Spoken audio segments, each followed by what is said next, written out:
Bonsoir à tous. J'ai le plaisir ce soir de présenter Jean-Charles Moretti, mon collègue de l'IRA, l'Institut de recherche sur l'architecture antique. Jean-Charles Moretti est directeur de recherche au CNRS. Il est ancien membre de l'École française d'Athènes et directeur des fouilles de Délos depuis 2010. Il est un spécialiste des théâtres et plus globalement des édifices de spectacle dans l'Antiquité grecque, spécialiste également de l'architecture des sanctuaires et du vocabulaire architectural grec.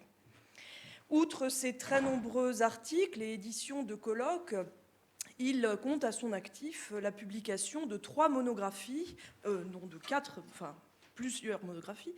La première qui a été consacrée au théâtre d'Argos et plusieurs volumes, c'est ce que je voulais dire, dans la série des explorations archéologiques de Délos, consacrée la première au théâtre de Délos, la seconde à l'Atlas de Délos et la troisième pour le moment au premier volume de la publication de l'Artémision. Depuis 2018, il porte également un projet financé par l'ANR, le projet Géologie et Architecture à Délos, qui est porté également avec d'autres partenaires, l'École française d'Athènes bien sûr, mais aussi l'ISTEP de Sorbonne Université, le Centre Alexandre Coiré et le Muséum d'Histoire naturelle. C'est arrivé à la dernière année de cette exploration géologie et architecture à Délos qu'il vient nous présenter un certain nombre de résultats ce soir et je l'en remercie et lui passe tout de suite la parole. Merci Hélène pour cette présentation. Comme vous le savez, je vais vous parler donc, des pierres à bâtir de l'île de Délos.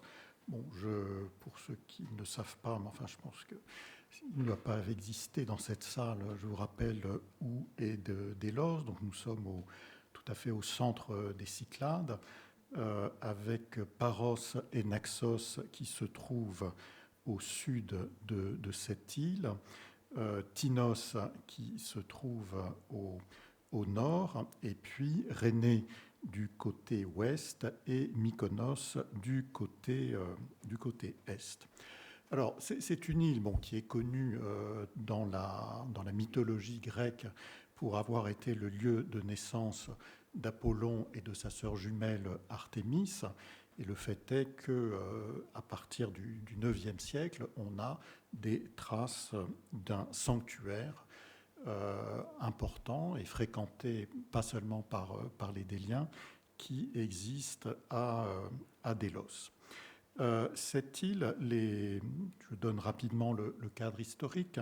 Les premières traces d'occupation remontent à la seconde moitié du IIIe millénaire, puis il y a probablement un abandon de l'île, qui est à nouveau occupé pendant l'époque mycénienne, plutôt la fin de l'époque mycénienne, probablement un nouvel abandon, et à partir de la seconde moitié du Xe siècle jusqu'à la fin de l'Antiquité et l'époque paléochrétienne, même une occupation qui est continue.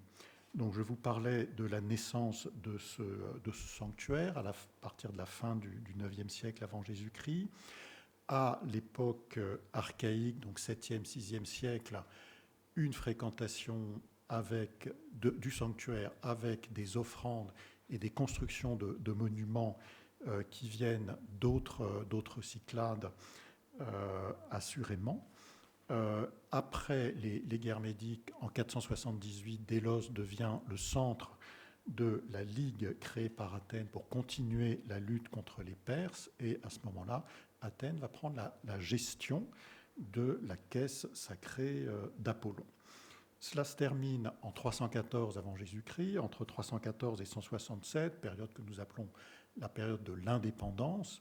Délos, les Déliens gèrent eux-mêmes leur caisse sacrée et Délos devient le sanctuaire commun de la Confédération des Insulaires, la Confédération des Nésiotes, fondée par le roi de Macédoine, Antigone le Borgne. La cité de Délos disparaît en 167 avant Jésus-Christ, date à laquelle les Romains donnent Délos à Athènes, et Athènes Délos devient une colonie athénienne. À ce moment-là, Délos est déjà une plateforme importante du commerce dans les Cyclades. Elle va devenir par la suite le principal port de transit et de stockage de Méditerranée orientale. Et c'est un port franc, un port où il n'y a pas de taxes à payer. Cette période extrêmement prospère pour le commerce à Délos, pour le commerce maritime, ne va pas durer très, très longtemps. On constate dès la fin du IIe siècle avant Jésus-Christ un déclin, et ce déclin est particulièrement marqué dans les premières décennies du 1er siècle avant Jésus-Christ. L'époque impériale est une époque dans laquelle végète une Délos avec une ville qui se rétracte autour de son sanctuaire. On a une petite renaissance à la fin du IIIe et au IVe siècle après Jésus-Christ, au moment où Délos voit apparaître les premières églises avec une communauté chrétienne, et l'île est abandonnée au 7e siècle après Jésus-Christ. Des fouilles y sont entreprises par l'École française d'Athènes à partir de 1873. Donc nous fêtons cette année les 150 ans du début de ces fouilles. Et ces fouilles se font de manière extensive. Or, tout n'a pas été fouillé à Délos, probablement que les 2/3 n'ont pas encore été fouillés, mais on a fouillé quand même 30 hectares sur une ville qui en faisait probablement 80.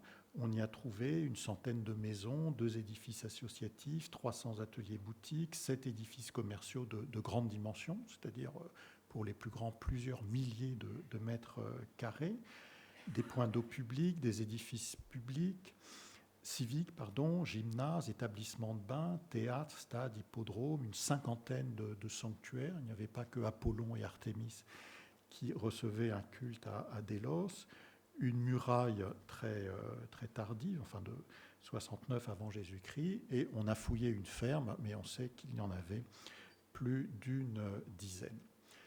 Il y a eu des fouilles, il y a eu des études, il y a eu beaucoup d'études, mais jamais on ne s'était intéressé de manière globale à l'origine des roches utilisées dans l'architecture délienne. Et c'est donc ce que nous avons fait dans le cadre de ce programme financé par l'Agence nationale pour la recherche, un programme dont je suis le porteur selon le vocabulaire de cette agence, et qui réunit 5 équipes. Hélène les a citées, donc je n'y reviens pas. Ces équipes comprennent à la fois des archéologues, des architectes, des dessinateurs et des géologues, et puis des topographes aussi, et ils comprennent aussi des historiens de l'archéologie, des historiens des sciences du Centre Alexandre Coiré. On n'est pas tout à fait les premiers à s'intéresser à la géologie de Délos, et puis il est intéressant dans ce programme de voir comment parlent ensemble, comment collaborent des personnes qui ont des modes de travaux et des façons de parler qui sont assez différentes. Devant un mur où un archéologue dit il est du IIe siècle avant Jésus-Christ, un géologue vous explique que c'est du granit qui a 10 millions d'années. Alors, je ne parlerai pas tellement, enfin même pas du tout, de ces aspects historiographiques. Je vais vous parler des carrières de Délos, des roches qui ont été importées, et de voir comment les Déliens et les autres cités qui ont construit à Délos ont combiné les roches qui ont été extraites à Délos et les roches qui ont été importées. Pour ce programme, le premier travail qui était à faire était de faire une carte géologique. Délos est une toute petite île orientée nord-sud. Elle fait 5 km de long et là où elle est la plus large, 1,3 km de large. Elle est principalement constituée de granit.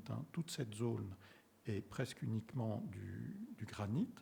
On a du gneiss à l'extrémité nord de Delos. Il y a quelques petits endroits où on trouve aussi du gneiss à l'intérieur, enfin dans les parties qui sont plus au nord. Et puis on a un petit peu de marbre qui se trouve ici et là. On a aussi un peu de... Il n'y a pas de... Il n'y a pas de pointeur. Bon. Là, il y a un pointeur.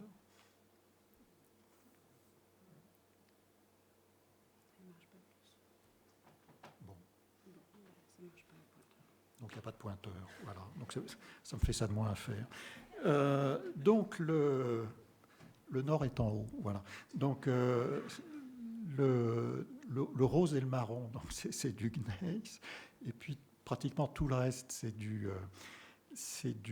granit, avec différentes formes de granit, j'y reviendrai. Et puis il y a un petit peu de marbre, et puis une roche sédimentaire de la calcarénite, mais vraiment à l'état résiduel. Cette île, elle a été abandonnée au 7e siècle avant Jésus-Christ, elle n'a jamais été réoccupée, et donc c'est la seule cité grecque, je crois, où on a à la fois la ville et le territoire qui n'ont pas été réoccupés, et où donc on peut rechercher l'ensemble les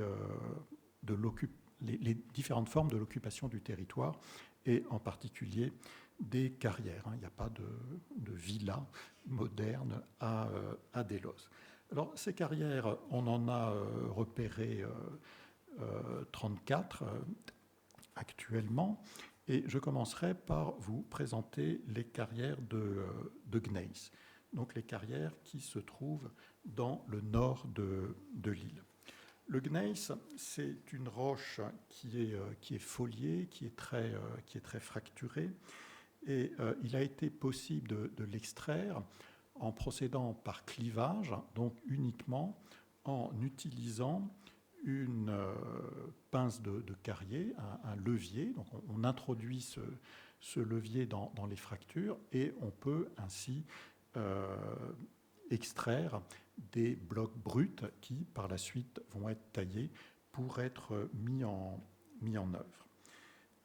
Les carrières de gneiss sont des carrières en fosse, c'est-à-dire qu'on a creusé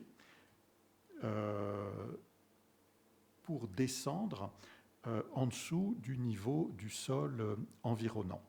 On a procédé de la manière suivante. Généralement, en surface, on a une couche où on ne trouve que de la terre et des petits morceaux extrêmement fragmentés.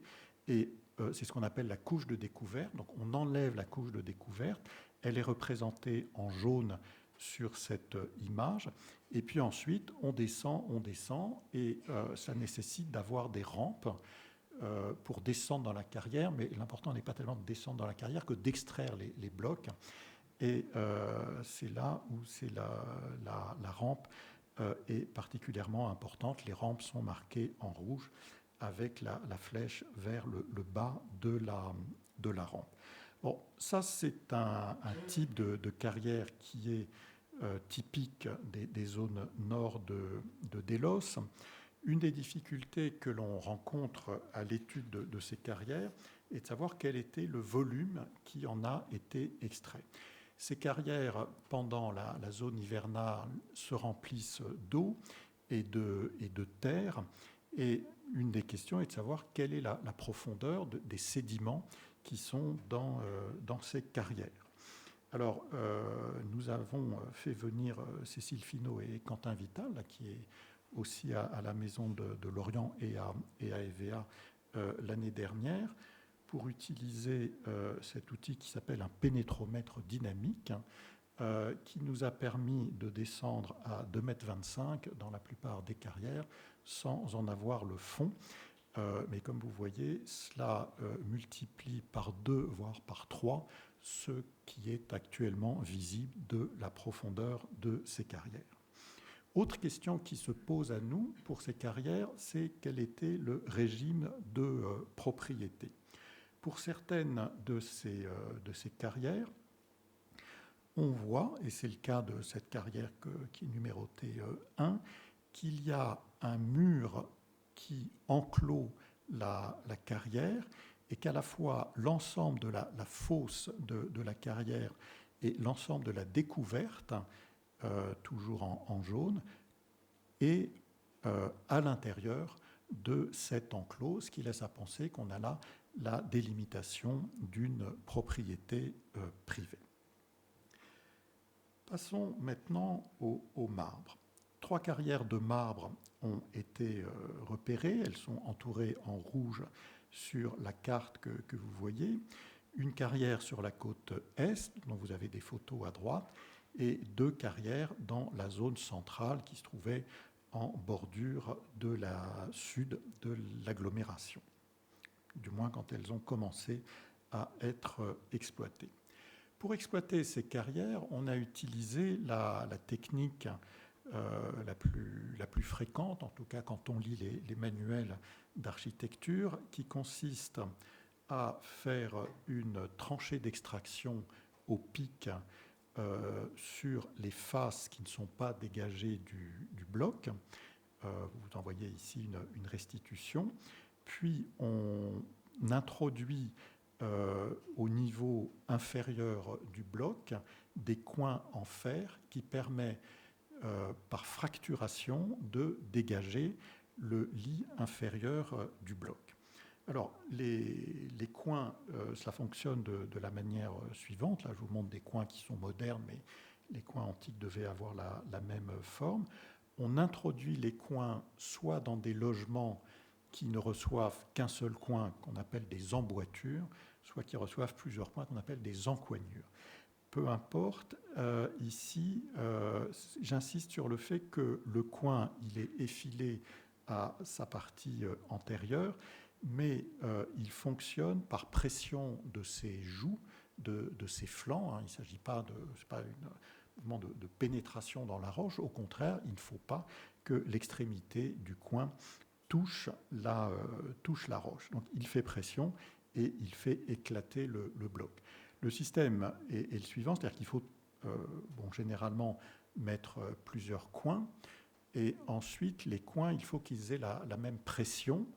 On dit souvent qu'il faut les accorder, et si vous visitez le musée du marbre à Tinos, vous avez un petit film où le carrier dit il faut l'accorder comme un bouzouki, c'est-à-dire qu'il faut que chaque coin rende le même son, et puis à un moment, la pression est suffisamment forte pour provoquer la fracture. Le granit est la roche la plus fréquente dans l'île, et on a pu distinguer 3 types de granit.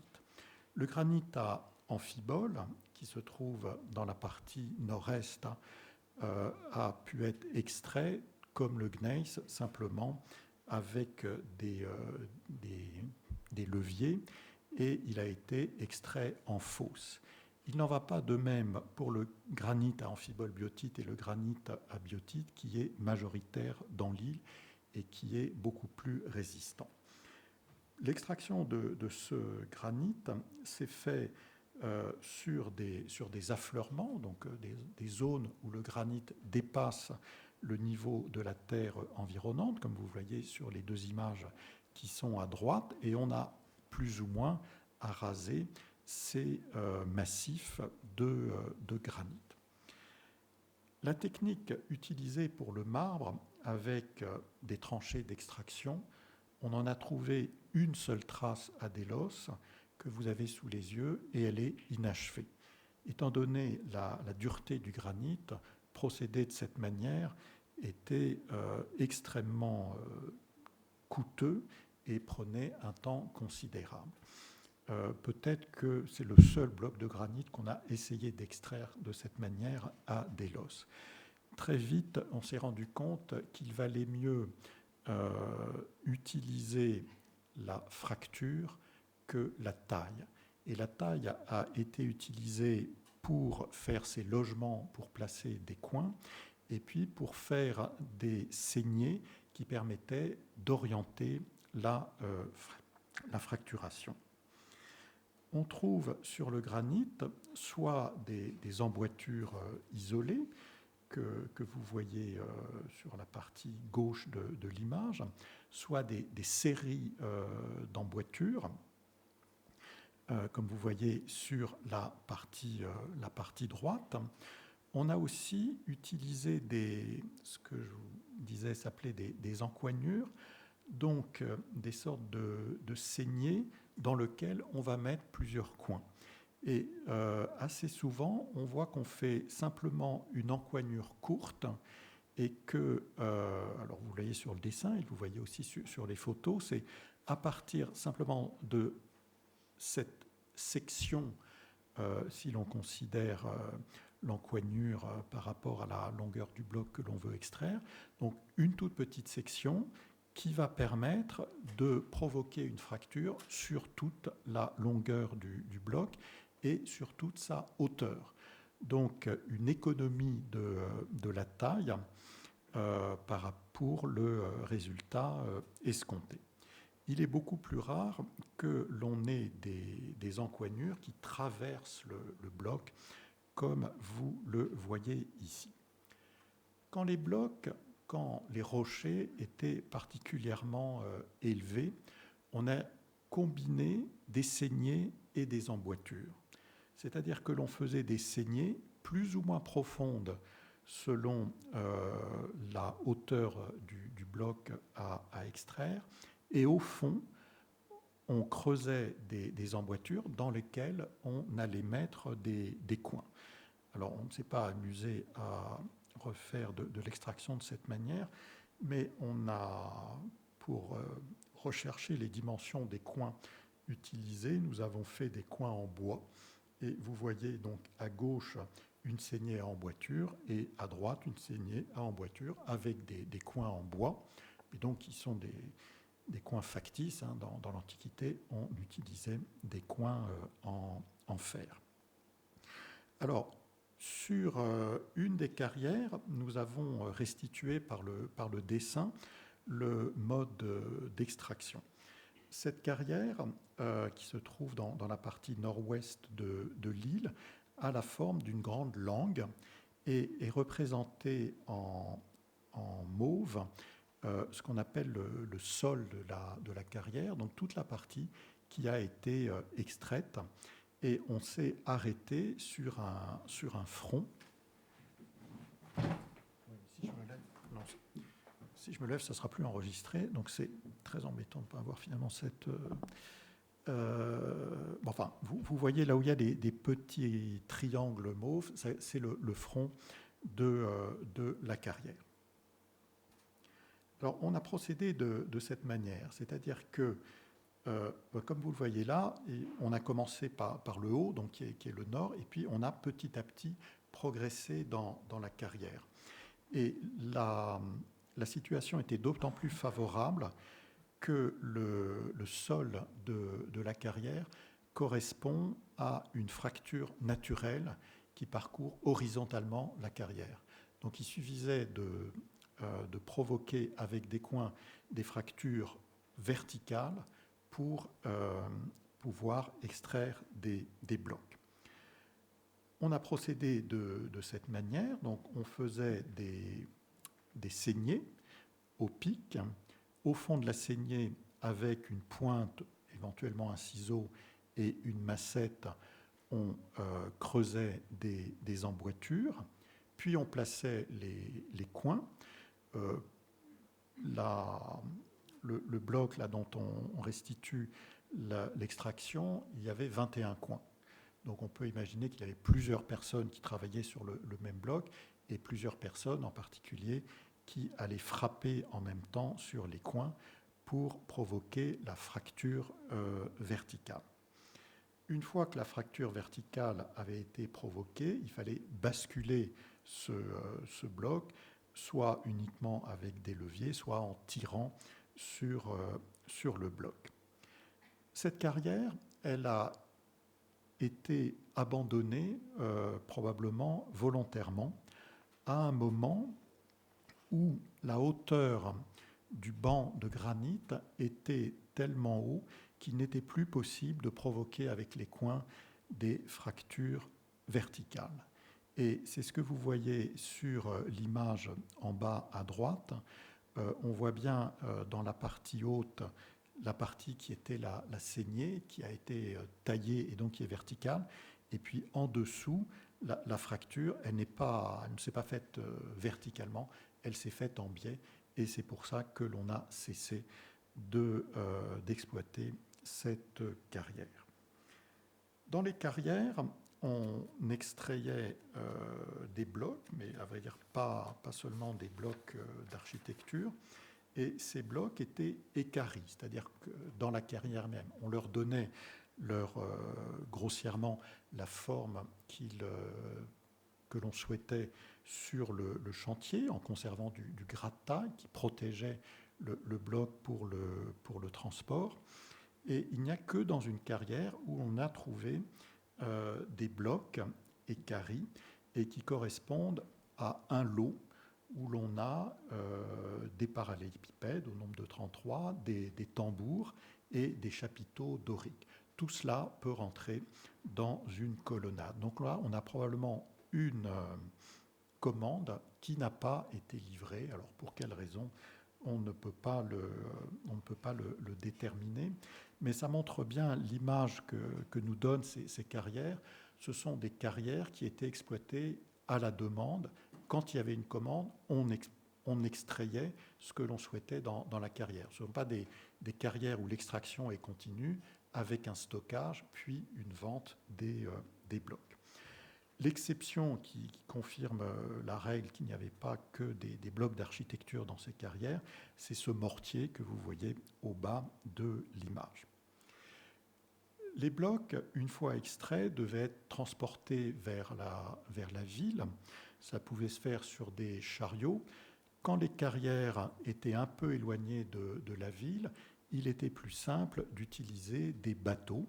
Et pour une des carrières les plus éloignées de la ville, ou plutôt l'un des bassins carriers les plus éloignés de la ville, on a retrouvé une grande rampe qui a été construite, qui descend dans la mer. Alors elle descend d'autant plus dans la mer que le niveau relatif de la mer à Délos s'est élevé de 2,50 m depuis l'Antiquité. Et on pouvait rassembler les blocs ici et les monter sur des barges. Alors, ce que nous montre l'étude des carrières, c'est que toutes les roches présentes à Délos ont été exploitées. Elles ont été, comme je vous disais, exploitées à la commande. Et on a adapté les modes d'extraction à la structure de la roche, à sa fragmentation naturelle, à sa dureté, à ce qu'on appelle son isotropie ou son anisotropie. Ces roches de Délos n'ont jamais été exportées en dehors de Délos. Cette étude des carrières nous apporte très peu d'informations sur la date à laquelle elles ont été exploitées. Et grossièrement, on peut distinguer deux périodes. Une période antique et une période moderne, puisque malheureusement certaines de ces carrières ont été uniquement de granit, ont été réexploitées dans les années 30-40. Pour avoir une datation de l'exploitation de ces carrières, il faut se tourner vers les monuments pour voir quel type de roche a été utilisé dans quel monument. Et sur les monuments, on trouve aussi parfois des traces des modes d'extraction. C'est, si vous avez de bons yeux, que vous voyez ici. Donc à droite en bas, au-dessus du jalon, vous voyez des emboîtures. Donc c'est exactement ce que l'on voit dans les carrières. On est sur un monument qui est daté de la fin du IIe siècle avant Jésus-Christ. Donc ça nous permet de dater une technique d'extraction. À gauche, on a la même chose, mais on le voit moins bien. Enfin, c'est aussi une emboîture à côté du jalon dans les fondations du temple, de l'autel d'Héra. Et puis, on peut aussi comparer ce que l'on voit dans les carrières à ce que l'on voit dans un certain nombre d'ouvrages hydrauliques. beaucoup, disons, des maisons de Délos avaient des citernes, certaines avaient des retenues d'eau. Pour tailler ces lieux de stockage de l'eau, il a souvent fallu extraire de la roche, et on a extrait la roche exactement de la même manière que on a procédé de la même manière que ce que l'on faisait dans les carrières. Et là, la datation que l'on peut avoir pour telle ou telle maison nous permet d'avoir des datations des techniques d'extraction. Délos a exploité toutes ces roches. Néanmoins, quand on regarde l'architecture délienne, on se rend bien vite compte qu'il y a beaucoup de roches qui ont été importées et que c'est même la majorité des roches de Délos qui ont été importées. Ces roches, les analyses que nous avons pu en faire, qui sont avec différentes techniques, je ne vais pas rentrer là-dedans, nous ont permis d'identifier des gneiss de Rhénée. Donc on a du gneiss à Délos, mais très vite, les Déliens se sont rendus compte que les roches, pour ce qui est du gneiss en tout cas, que le gneiss de l'île d'à côté, de Rhénée, était de bien meilleure qualité. Et le gros du gneiss qui est employé à Délos provient de Rhénée. Dans la même famille, on a les micaschistes de Tinos, donc on est dans l'île qui est au nord de Délos. Pour les marbres, on a pu identifier des marbres de Paros et de Naxos, donc ces deux Cyclades qui se trouvent au nord de Délos, du marbre de Tinos, même différents marbres de Tinos, des marbres de la région d'Athènes, du Pentélique et de Limète, et puis des marbres du nord de la Grèce, du marbre de Thasos et du marbre de Philippe, mais cela uniquement dans un portique qui a été construit par le roi de Macédoine, Philippe V. On a aussi pu identifier des poros. Alors, on a un poros sédimentaire détritique qui est le type de poros, donc c'est une pierre légère, facile à tailler, que l'on trouve à Délos, que l'on trouve à Rhénée et que l'on trouve à Mykonos. Il est très probable que ce poros vient plutôt de Mykonos, et on peut croiser les informations, les identifications que font les géologues avec les informations que l'on a conservées dans les comptes de construction de certains monuments de Délos qui nous parlent d'importation de poros de Mykonos. Et puis, on a un poros de formation volcanique, qu'on qualifie de volcano-sédimentaire, qui provient de Milo. Et enfin, on a conservé un petit peu de calcaire du Pirée, donc du port d'Athènes. Cela nous fait une zone d'importation. Et puis oui, j'oubliais le basalte de Santorin, mais là aussi il y en a très très peu. Tout cela nous fait une zone d'importation qui est relativement réduite. Donc les Cyclades à la fois ioniennes et doriennes, l'Attique, Thasos et Philippe. Il n'y a rien qui provient du Péloponnèse, il n'y a rien qui provient d'Asie mineure, il n'y a rien qui provienne de Grèce centrale. Et toutes les carrières dont on a extrait des blocs qui ont été importés à Délos sont des carrières qui se trouvent relativement proches de la mer. Le Pentélique est celle qui s'en trouve le plus loin. Ce qui signifie que pour importer des pierres à Délos, le transport était sans doute au maximum de 15 jours. Et le gros du transport était un transport maritime qui coûte beaucoup moins cher que le transport terrestre. Alors, Cette matière, ces identifications que l'on a pu faire des roches de Délos et des roches importées, est passible d'un certain nombre d'analyses.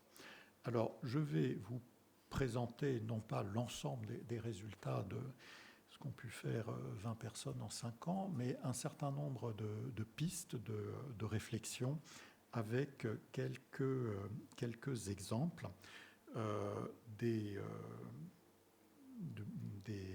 directions que peuvent prendre l'analyse de ce matériau. Une des premières pistes, c'est de prendre une roche, qu'elle soit locale ou importée, et d'essayer de voir dans quel édifice elle a été utilisée, à quel moment elle a été utilisée, par quel commanditaire elle a été utilisée. Si l'on prend la première carrière à avoir été utilisée à Délos pour l'extraction du marbre, donc la carrière au sud-est du Sinthe, on se rend compte que l'on en trouve les premiers blocs au 7e siècle avant Jésus-Christ dans le temple d'Artémis. On en trouve un petit peu plus au 6e siècle dans des édifices soit civiques, comme le Bouleuterion et probablement ce qu'on appelle le monument archaïque sur le front de mer, soit religieux, comme le Trésor 5. Et cette carrière a été très utilisée dans la première moitié du 5e siècle pour construire un nouveau temple à Héra et un nouveau temple à Apollon, 2 temples qui sont construits par les Déliens. Par la suite, on ne trouve plus que quelques blocs de ce marbre. Donc un usage qui est limité à la période archaïque et à la période classique, et seuls les Déliens, pour leur construction publique, ont accès à ce marbre. Si on regarde maintenant le marbre de Naxos, le marbre de Naxos, on le voit apparaître d'abord dans de la sculpture. Et j'oubliais de vous dire que le marbre de Délos est de si mauvaise qualité qu'on n'a jamais pu faire une sculpture dedans, et même des blocs moulurés, il y en a très très peu. Ce n'est pas le cas du marbre de Naxos ou du marbre de Paros. Les Naxiens exportent leur marbre pour faire d'abord des statues, soit d'hommes nus, donc des couroïs, soit de femmes vêtues des corées, et on en voit apparaître les premiers exemplaires dans la seconde moitié du 7e siècle à Délos.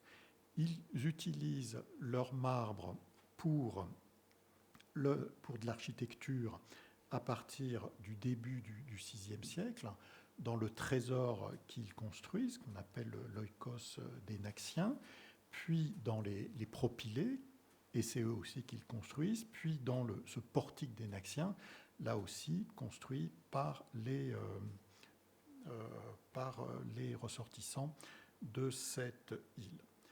Par la suite, le marbre de Naxos, au 5e et au 4e siècle, va être utilisé par les Déliens, mais uniquement dans quelques ouvrages spécifiques, ou plutôt pour quelques types de blocs spécifiques, en particulier les colonnes, parce qu'il est très difficile d'extraire un fût de colonnes dans le marbre de Délos. Le marbre de Naxos ne disparaît pas complètement à l'époque hellénistique, mais on le trouve uniquement dans quelques colonnades. Donc, une utilisation qui est discontinue probablement entre le 7e et le 2e siècle avant Jésus-Christ, un marbre qui est d'abord uniquement utilisé par les Naxiens, puis ensuite par les Déliens, et à la fin de l'époque hellénistique, qui est aussi utile, que l'on voit aussi dans un certain nombre de maisons ou de magasins, mais en très faible quantité. Si l'on regarde le marbre de Paros, c'est comme le marbre de Naxos, il apparaît d'abord dans la statuaire, mais un peu plus tard, dans la première moitié du VIe siècle. Et par la suite, contrairement au marbre de Naxos, cela devient le marbre le plus utilisé par tous les gens qui construisent à Délos, que ce soit des Déliens ou des cités étrangères. Et en particulier, nous avons pu remarquer que les temples construits par les Athéniens au 5e siècle avant Jésus-Christ n'avaient pas été construits en marbre du Pentélique, le marbre d'Athènes, le marbre dans lequel est construit le Parthénon, mais en marbre de Paros, ce qui a dû coûter beaucoup moins cher que de faire venir du marbre du Pentélique. Le marbre de Naxos nous apparaît comme le marbre le plus commun de l'architecture délienne à partir du VIe siècle avant Jésus-Christ. Autre type d'approche, c'est une approche quantitative qui consiste à évaluer les volumes des différentes roches qui ont été mises en œuvre dans les monuments qui ont été fouillés à Délos et en particulier dans les monuments publics dont la restitution volumétrique est plus simple. Nous avons attribué à chacun des 4 types de roches dont je vous parle, donc le gneiss, le granit, le poros et le marbre, une couleur, donc gneiss gris, granit rose, marbre bleu et poros jaune. Et pour tous les monuments publics suffisamment bien connus, nous avons évalué le volume employé en distinguant le volume employé dans les fondations, dans les élévations et dans les couvertures. Je vous montre un seul exemple, un monument tout à fait singulier qui est dans le sanctuaire d'Apollon, qui est le bâtiment que les inscriptions appellent le Néorion, donc un bâtiment dans lequel se trouvait un bateau qui avait été consacré probablement par les Macédoniens après une victoire navale. Alors, la forme des bateaux explique que ce bâtiment soit extrêmement allongé. Bon, bâtiment sans doute dont la construction a été complexe parce qu'il fallait que le bateau soit à l'intérieur du bâtiment quand on l'a construit. Ce n'est pas comme dans les bouteilles. Et ça a dû beaucoup compliquer le chantier. Ce bâtiment, donc, vous voyez qu'il fait presque 70 mètres de long, il a des fondations en poros principalement, donc la couleur rouge, une élévation presque uniquement en marbre bleu, une couverture en marbre bleu, il y avait des tuiles qui étaient en marbre, et puis on peut en faire le total. Alors, ce que vous voyez cela à la fois sur l'histogramme et puis le camembert, là, vous distingue les types à l'intérieur de chaque type de roche, sa provenance. On a à la fois un marbre cycladique indéterminé, un marbre de Paros, un marbre de Tinos. Pour le gneiss, c'est du gneiss de Rhénée. Le granit, c'est du granit local à amphibole biotite. Une fois que l'on a fait ce type d'analyse, il est intéressant de comparer en pourcentage ou en volume les différents bâtiments qui ont été construits à Délos et de voir si des façons de faire, si des habitudes liées aux commanditaires apparaissent dans la construction. Comparons le temple qui a été construit par les Déliens et celui qui a été construit par les Athéniens tous les deux au 5e siècle avant Jésus-Christ. On voit tout de suite qu'ils n'ont pas la même manière de faire, qu'ils n'utilisent pas les mêmes matériaux. Les Déliens utilisent du gneiss qu'ils vont chercher à Rhénée en fondation et font toute leur élévation en marbre, autant que possible en marbre de Délos, mais on ne peut pas faire grand-chose avec le marbre de Délos, donc le gros du marbre provient de Paros.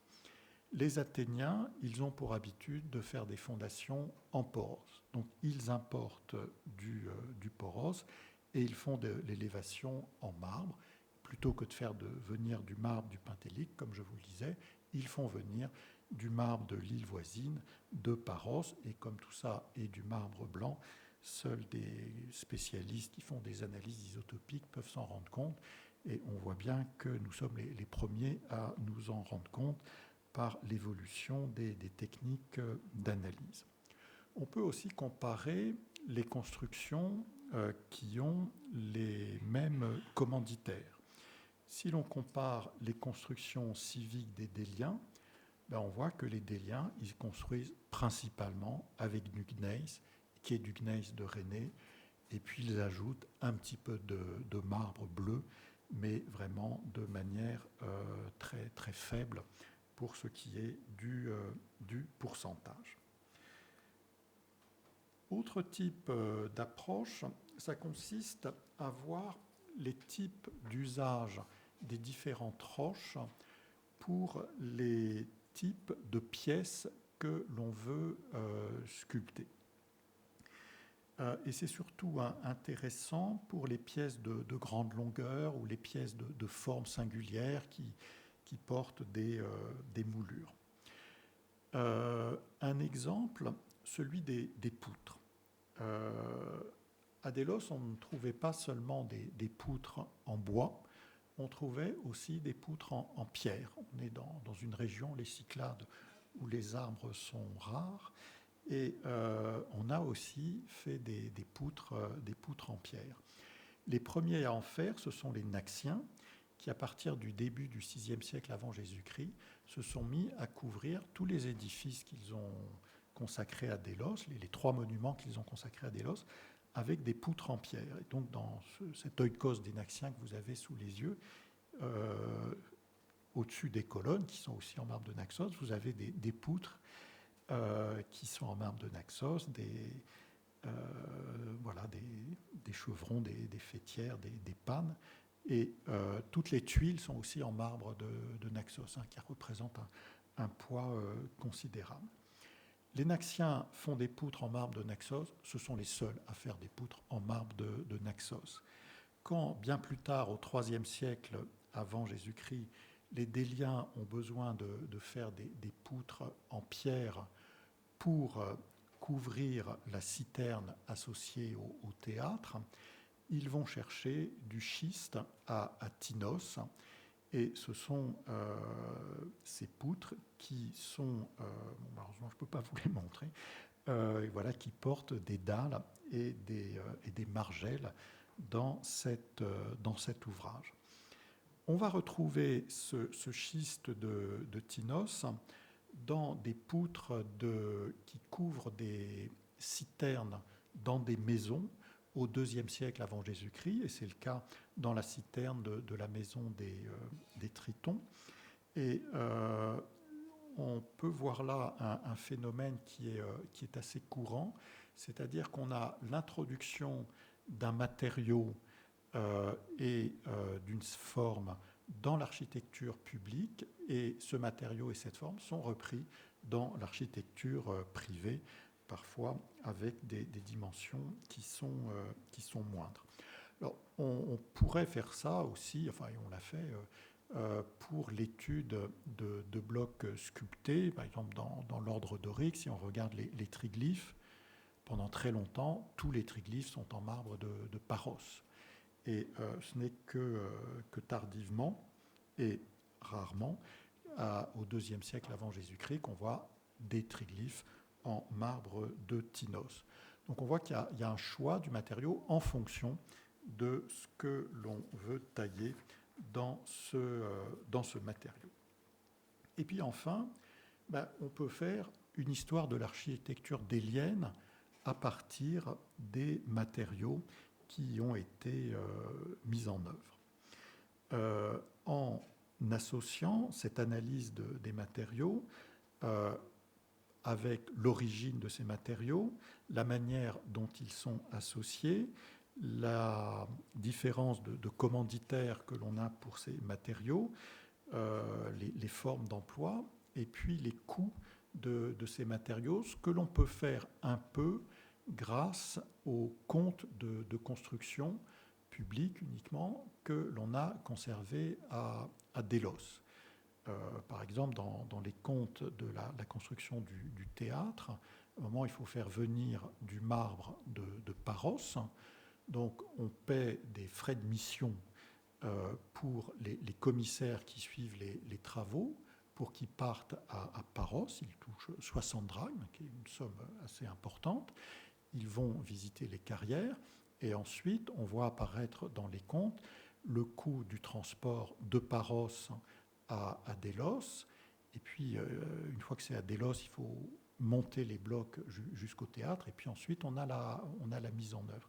Et ce qui coûte, c'est pas le matériau, c'est le transport. Et le transport, il peut avoir des coûts très, très importants quand une partie du transport est un transport terrestre. On a les comptes de la construction d'un monument qui est à Éleusis, et les 35 km entre le Pentélique et Éleusis pour le transport des tambours des colonnes, ça coûte une fortune, et c'est même ce qui coûte le plus dans les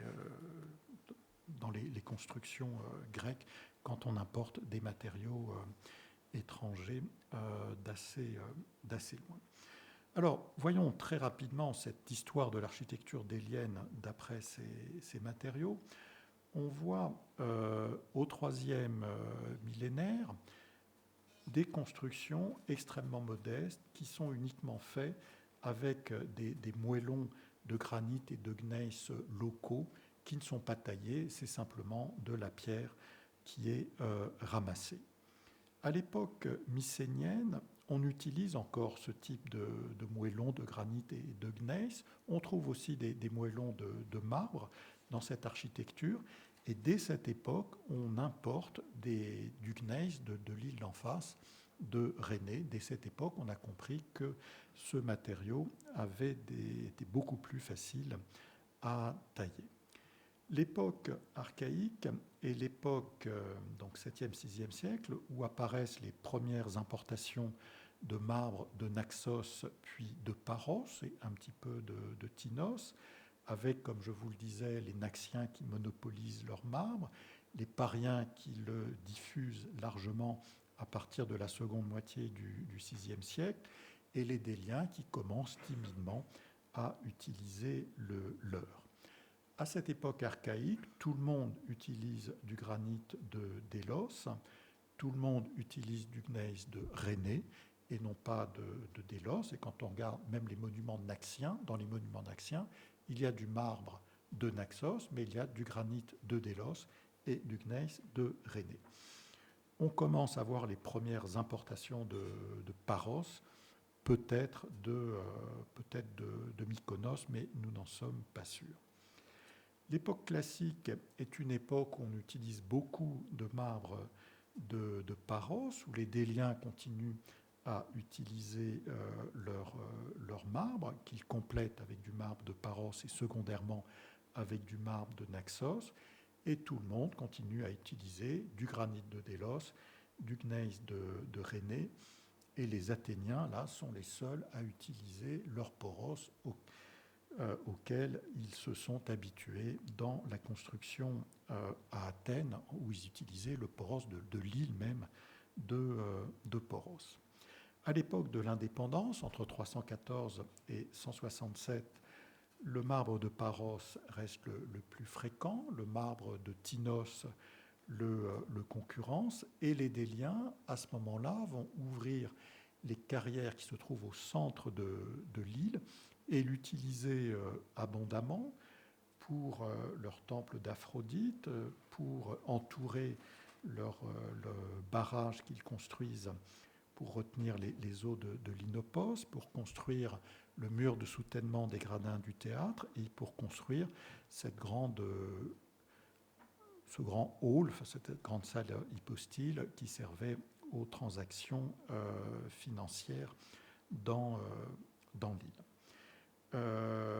Les Macédoniens qui construisent à Délos importent du marbre de Macédoine, en tout cas c'est le cas de Philippe V, et comme je vous l'ai déjà dit plusieurs fois, on continue à utiliser le granit de Délos, le gneiss de Rhénée, mais c'est là qu'apparaissent les schistes de Tinos, utilisés par les Déliens puis par les Macédoniens, et où l'on a une importation assez importante de poros, et en particulier c'est là qu'apparaissent les poros de Milo, et ce sont les Macédoniens qui sont les premiers à l'importer.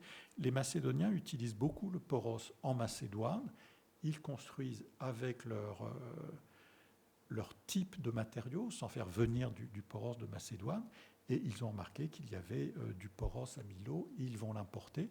Et ensuite, on va voir ce poros de Milo utilisé dans les maisons après 167, qui est une époque où on continue à utiliser le marbre de Paros, le marbre de Tinos devient très fréquent, le Naxos réapparaît, et Athènes introduit ses propres marbres, le marbre du Pentélique et le marbre de Limète. Et dans cette île qui appartient à Athènes, on voit bien que c'est vraiment le marbre qui est le plus valorisé. On pourrait dire l'attique, c'est chic. Et le mieux, c'est vraiment de pouvoir associer le marbre bleu de Limète et le marbre blanc du Pentélique avec, ça c'est encore mieux, des chapiteaux ioniques ou, comme on avait le gymnase, qui ne soit pas dans la restauration, des chapiteaux corinthiens. Cette époque, c'est aussi l'époque où, enfin, si l'on peut dire, les Déliens ont réussi à maîtriser l'extraction de leur granit sous forme de très gros blocs qu'ils utilisent dans les murs et qu'ils sont aussi capables d'utiliser dans des colonnes, soit des colonnes monolithes, soit des colonnes en plusieurs tambours. Et sur la diapositive de droite, vous voyez que pour un certain type de granit, qui est le granit à biotite, ils sont capables de le lisser, comme on le fait habituellement pour le granit extrait en Égypte, par exemple à Assouan. Et si vous regardez bien l'image centrale, là, cette section de mur, vous voyez, j'espère, que les deux premiers blocs, les deux premières assises sont légèrement plus claires. C'est un assis, elles sont plus basses et elles sont plus claires. C'est du granit à biotite qui est beaucoup plus résistant que le granit à amphibolte-biotite qui est utilisé au-dessus. Donc on voit là une très bonne connaissance des capacités, enfin non seulement plastiques, mais mécaniques de ces matériaux. Le gneiss de Rhénée est très utilisé à cette époque. Le poros volcanoclastique qu'on a vu apparaître par les importations macédoniennes au IIIe siècle avant Jésus-Christ est utilisé dans les maisons, à la fois pour des parois intérieures, mais aussi pour des colonnades, comme on le voit dans la maison de l'îlot des bijoux. Et c'est une époque où se développent ce que j'ai appelé les carrières de proximité. C'est une époque où la ville se développe dans des zones qui n'étaient pas construites auparavant, et on va ouvrir des carrières là où on construit de l'habitat. C'est le cas pour ce qu'on appelle le quartier du Stade, sur la côte nord-est de Délos.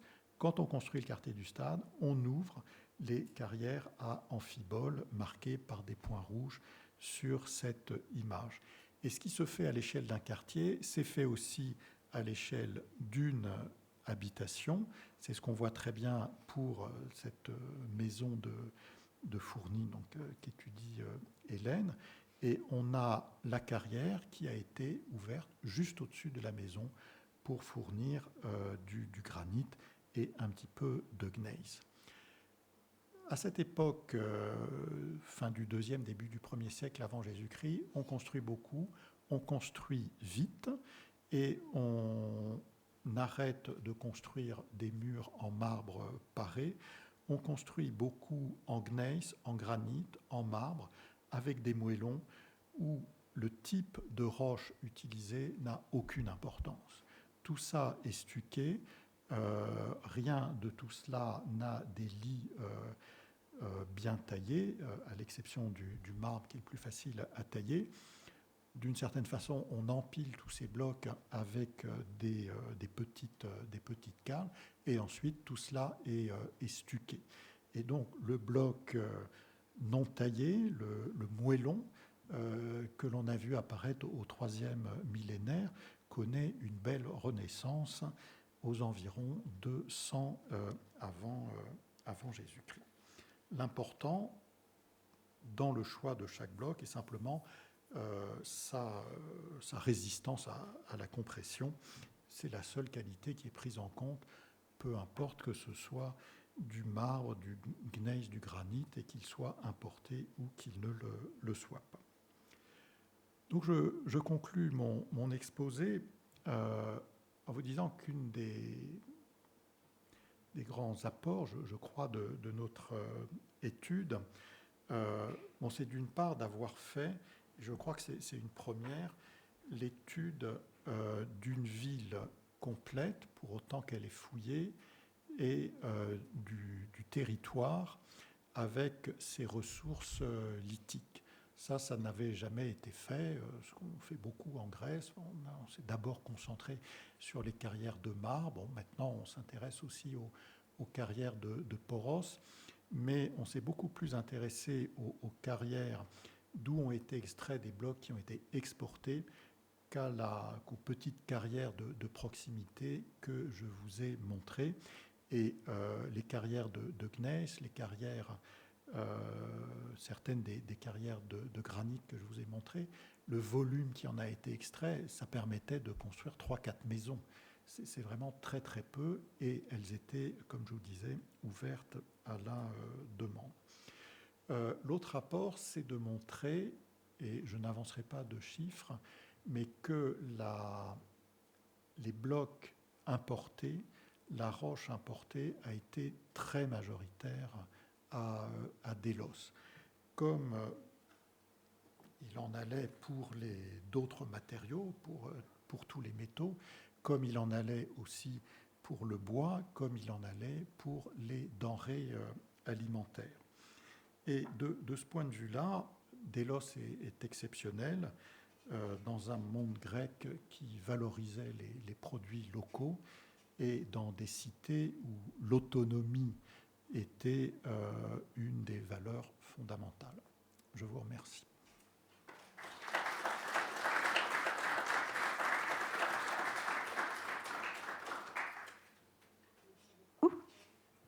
Voilà. Maintenant, je vais solliciter la salle. Est-ce qu'il y a des questions dans la salle ? Oui.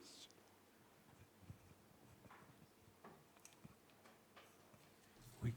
Dans une ancienne conférence donnée à l'amphithéâtre de la Maison de l'Orient, on nous avait présenté une machine de l'époque romaine à scier les blocs, et avec un recoupement d'informations provenant de la littérature, ou bien notamment il y avait une stèle qui représentait la machine, et ça avait débouché sur la reconstitution d'une maquette qui fonctionnait mue par l'eau. Pour ce qui est de l'extraction dans la carrière que vous avez présentée, est-ce qu'on a ainsi des représentations, soit sur des céramiques, soit sur des stèles, du travail du chantier? Alors, on n'a aucune représentation du travail du chantier. On a à Délos, sur une stèle, une représentation d'un sculpteur qui porte une massette et un ciseau. Mais il n'est pas étonnant qu'on n'ait pas de représentation, en ce sens que le travail des carriers n'était pas du tout valorisé. La représentation à laquelle vous faites allusion, donc, elle se trouve sur un sarcophage de Hiérapolis en Turquie. Voilà, c'est une représentation parce que faire une scie à bloc est un ouvrage d'art qui est tout à fait remarquable, d'où le fait que ça puisse être l'objet d'une image. Donc ça n'est pas le cas ici. À Délos, on n'a pas scié de blocs, hein, par ailleurs. C'est quelque chose qui, comme vous le savez, s'est développé à l'époque impériale. À la fois pour scier des blocs qui étaient extraits, et ce que nous avait présenté Jacques Saigne à l'époque, c'était des scies, enfin une scierie qu'il a pu étudier à Djerach en Jordanie. Et on a aussi utilisé, mais très rarement, enfin en tout cas on en a des traces en Allemagne, à Felsenmeer, qui est dans le nord de l'Allemagne, enfin pas au nord de Strasbourg si vous voulez, enfin, pas très loin de Heidelberg. On a retrouvé des traces de scie en carrière de granit, avec le même système de scie pendulaire que ce que l'on a retrouvé à Djerach, oui, et à Éphèse aussi.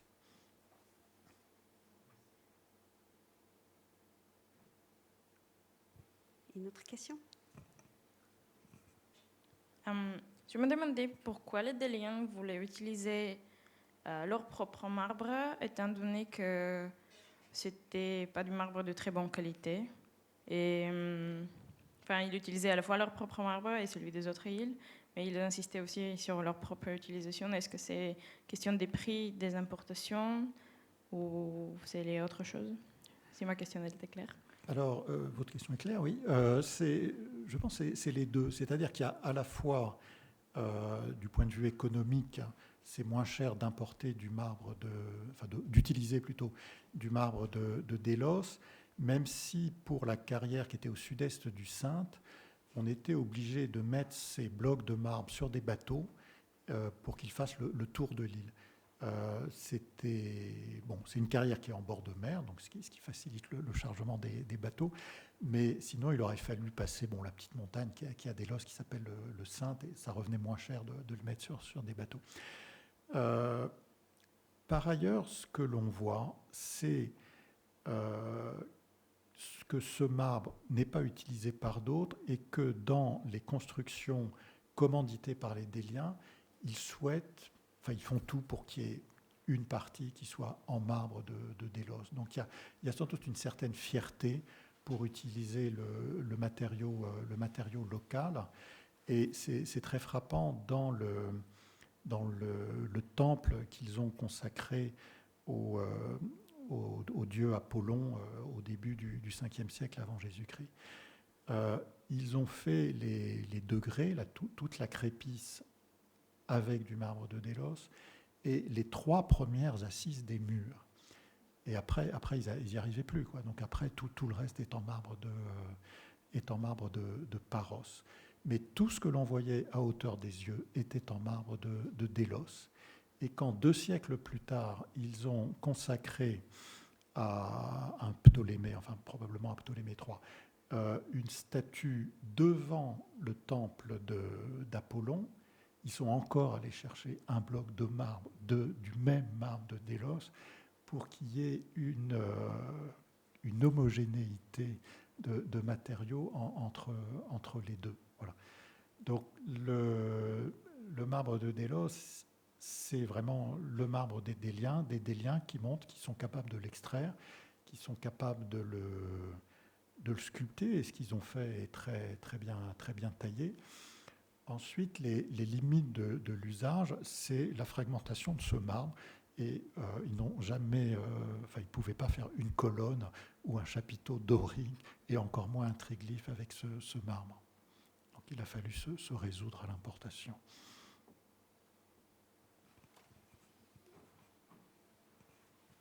Y a-t-il d'autres questions?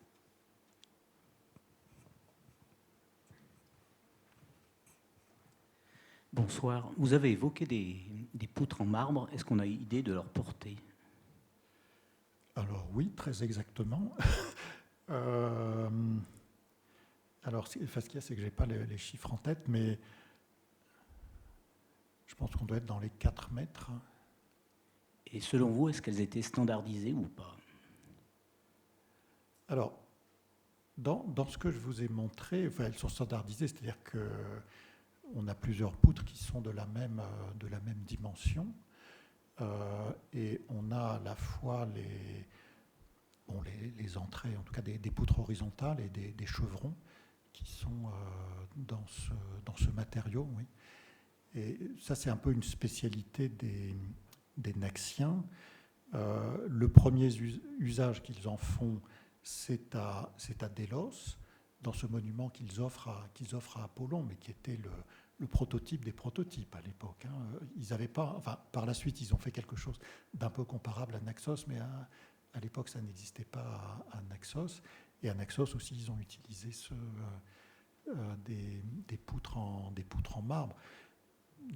C'est des monuments qui sont des offrandes aux dieux et où la prouesse technique compte beaucoup. Et là, les Naxiens, ils font côte à côte une statue qui fait 9 mètres de haut, avec une dédicace qui insiste sur la pierre. C'est la première attestation du terme lithos que l'on a dans les inscriptions de Délos. Et puis à côté, ce bâtiment qui était, comme je vous disais, un prototype. Et on sait par Pline que le premier à avoir couvert en marbre un bâtiment s'appelait Byzès et était un Naxien. Il y a actuellement une étude en cours, d'ailleurs, sur ces charpentes en marbre. Donc peut-être que d'ici quelques temps, les personnes qui font ça pourront vous le présenter. Oui. C'est évidemment exceptionnel pour nous parce que la charpenterie grecque est peu connue par des vestiges de bois. Et donc de pouvoir étudier les vestiges de pierre nous donne des informations.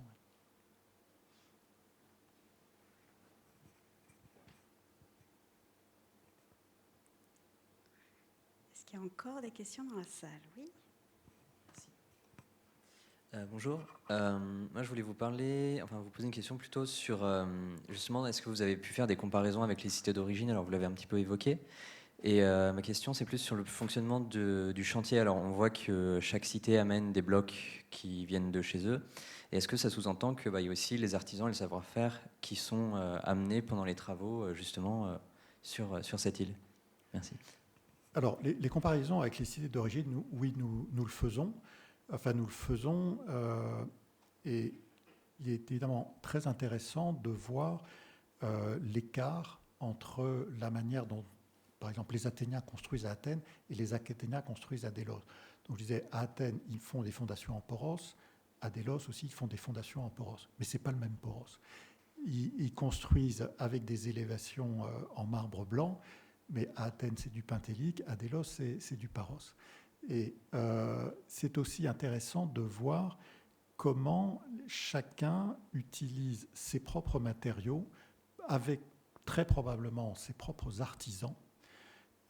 Mais pour les parties qui se voient moins, on fait appel aux artisans de Délos et aux matériaux locaux ou du moins extraits dans les proches Cyclades. J'en parlais un petit peu, l'oikos des Naxiens. Quand vous étiez devant la façade, on ne voyait que du marbre de Naxos. Mais les murs, ils sont en granit de Délos et en gneiss de Rhénée. Mais je vous rassure, ils étaient stuqués, donc personne ne pouvait s'en rendre compte. On voit, si on regarde le portique offert par Philippe V de Macédoine vers 210 avant Jésus-Christ, les fondations sont dans des matériaux locaux, ça ne se voit pas, toute l'élévation est en marbre de Macédoine. Et probablement que on combinait le local, l'importé, et on revient à la question qui a été posée là sur le marbre de Délos. On a des marbres importés. Les Athéniens, après 167, là, quand ils reconstruisent les propylées du sanctuaire, l'entrée du sanctuaire, ils font ça en marbre du pentélique et en marbre de Limette. C'est les nouveaux propriétaires, ils refont la porte avec leurs propres matériaux. Le roi de Macédoine, il utilise du marbre de Macédoine. La question qui se pose pour nous, c'est de savoir dans quelle mesure les visiteurs, et quels visiteurs, étaient capables d'identifier ces marbres. Et de se dire ça vient de chez moi ou ça ne vient pas de chez moi. Et alors, un des cas, bon, j'en ai pas parlé, les gens de Kéos, donc de Dzia, enfin une des Cyclades du Nord, ils ont construit une salle de banquet dans le sanctuaire. Dans cette salle de banquet, ils ont utilisé des petites plaquettes de marbre qui sont très visibles. On a fait le calcul de volume, il y en a 0,70 mètres cubes, donc c'est vraiment rien du tout. Mais c'est un marbre gris-bleu assez sombre, et là on peut penser que et qui, du point de vue structurel, n'a aucun intérêt dans la construction, quoi. Donc là on peut penser qu'il y a une petite touche de Kea qui devait être reconnue et appréciée par les gens de Kéos. Oui. Mais c'est l'intérêt de travailler à Delos, mais enfin à Delphes ou à Olympie, c'est la même chose. C'est qu'on est dans des îles où la plupart des grandes puissances construisent, et on est un peu comme dans une exposition universelle d'architecture, quoi. Alors, ça ne veut pas dire que c'est comme ça qu'on construisait ou que tous les gens de Naxos habitaient dans ce genre de choses, mais chacun fait le mieux de ce qu'il sait faire et montre ou essaye de montrer sa supériorité technique et son style à la fois par l'architecture et par la sculpture. Oui.